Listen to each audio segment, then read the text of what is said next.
Welcome to this week's TESPN podcast. Really excited to be joined by three state title contenders for indoor track.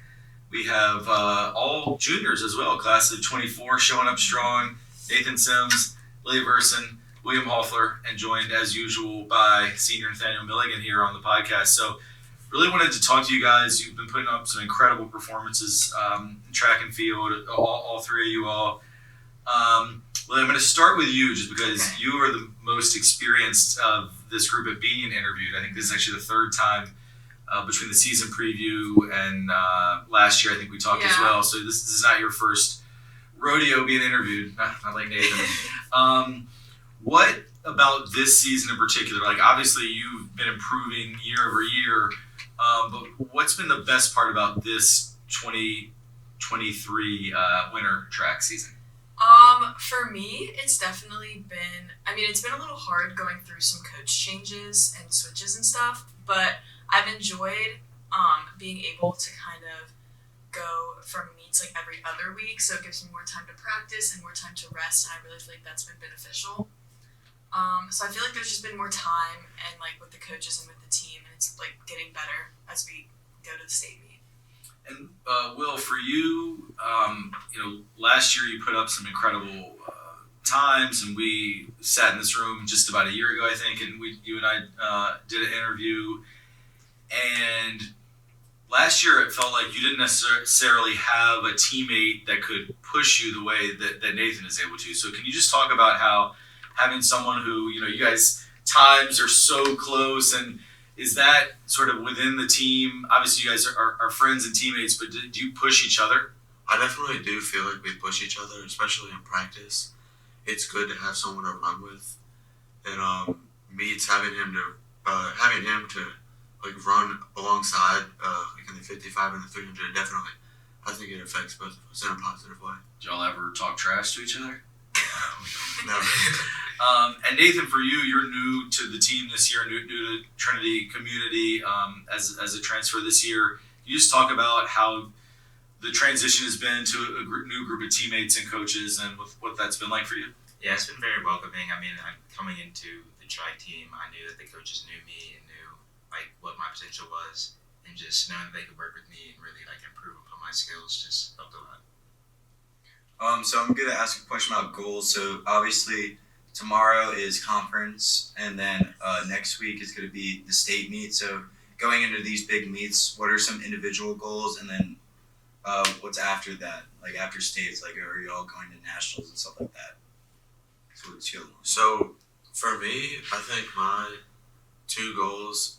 Well, my biggest goal is to win the 300, and I know Nathan definitely wants to win that too. So that'll be fun. I think the 55 it'll be difficult to win that, but it'll definitely be something that I'm looking towards. And then the 4x2, that's something that I think me and Nathan can both agree that we're winning. Yeah. So for me, definitely focusing on the long jump for tomorrow and the state meet, hoping for a win, and then within the 55 too.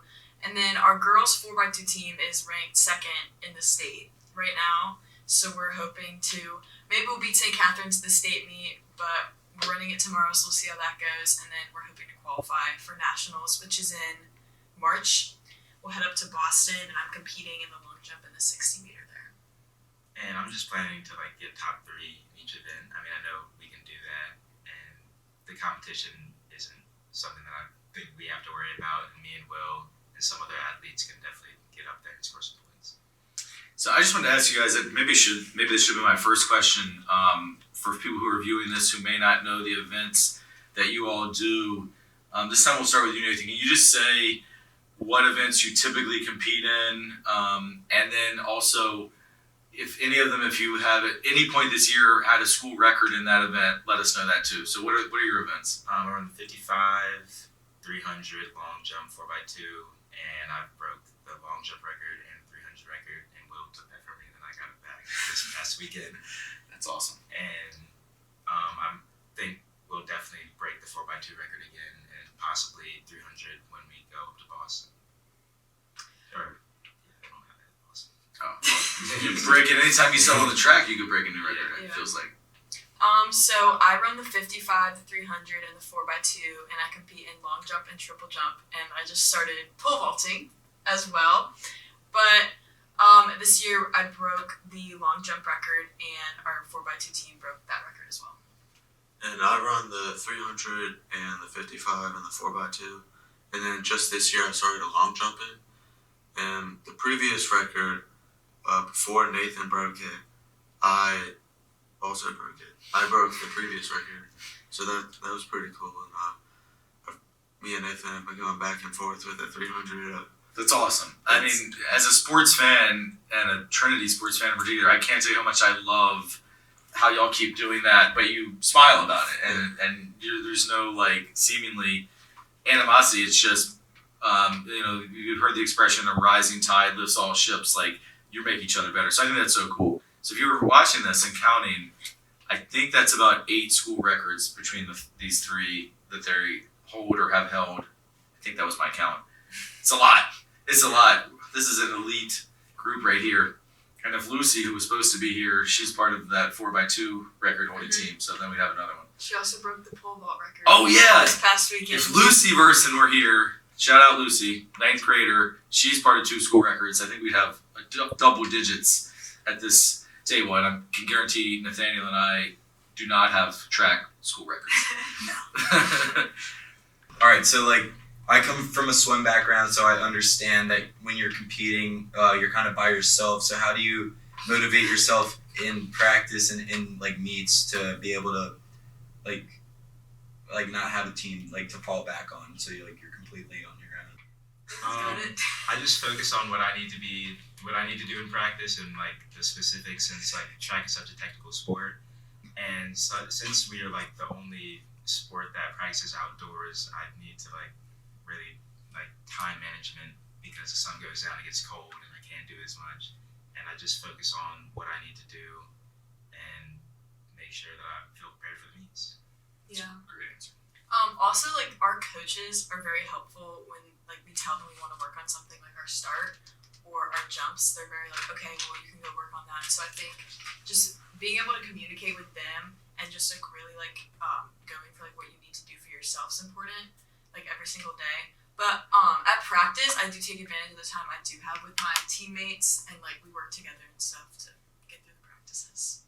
And I think practice is definitely sometimes it can be hard to really focus, especially during the end of the season when you're worried about all your events. It can be difficult to really like block in on what you want to do. But if you can do that, then you're in a good position. Yeah, and I think what Nathan said is something I kind of forgot about this as a sports fan, but I love track, but I wouldn't rate it as one of the 3 or 4 sports I would watch the most on TV. I watch the Olympics and maybe U.S. Nationals or something like that. But what he said about it being a technical sport, I think a lot of casual track fans forget. You just think like someone's just blessed with like they're either fast or they're not. They can jump far, or they can't. They can jump higher, or they can't. I think that is a really important point. The technique, when all the athletes out there are good, that's the separator, and those are things you can practice. You're not just necessarily born with the ability to run fast. You have to perfect the technique to reach your potential. So I think that's a really good point. You guys want to end with a lightning round? Quick questions, quick answers. Lily, we've done this before, I think. Yes. All right, I'll try and ask different questions from when we've done it before. I don't necessarily remember what they were though, so you can have different answers. It doesn't even matter. Okay. It's Friday. We're having fun. Mm-hmm. We're having a pep rally this afternoon. We're just having a good time here on a Friday. So I don't even know what I'm going to ask yet. It's just going to pop in my head and we'll see. So first question. If you could be elite in any sport besides track and field, and Hoffler, you can't say lacrosse either. Like, what's a sport you'd love to be good at besides track? Baseball. Soccer. Basketball. Soccer. She's about to start, Lily. You could use some speed out there. Pretty sure the track community would kill me, but we'd love to have you out there. Okay. In 20 years, my job will probably be tired. 20 years? I don't know. Architect. A banker. If I could live anywhere on Earth, I would want to live in. Philippines. Costa Rica. Florida. My pre-game or pre-meet hype music is Billy Joel. I don't listen to music. Drake. sorry. You said Billy Joel. You said Drake. I don't know. That threw me for some reason. And the athlete I look up to the most, Dikembe Mutombo. What? Dikembe Mutombo. Oh. Block the shots and wag the finger. That's like my generation. I don't know. I like that. Sydney McLaughlin. Probably Kobe Bryant. And Oh, this is Eric Jordan's. I thought you were talking about you. oh, you were guessing who I look up to. Yeah. I mean, I wouldn't look up to Dikembe Mutombo. He's like a foot and a half taller than me. I mean, like someone you admire. Ryan Benjamin. He's a tracker. And what was that? My funniest teammate is Will. Nathan.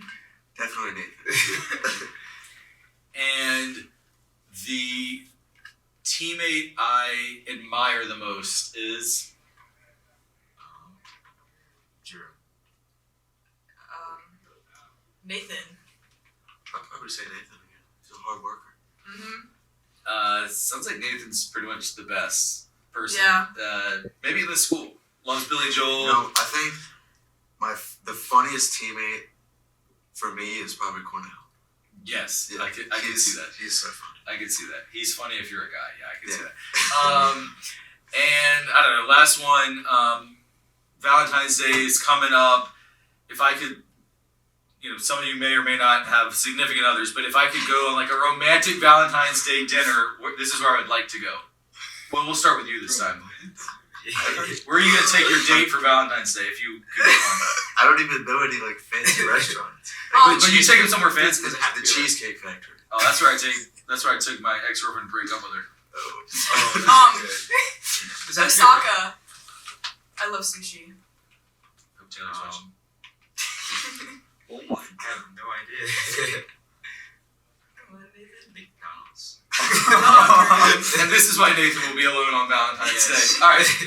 Maybe the most fun podcast we've had yet. These guys were great. Congratulations on all your accomplishments so far this year. And good luck at the league and the state meet coming up. Thanks, Thank guys. you.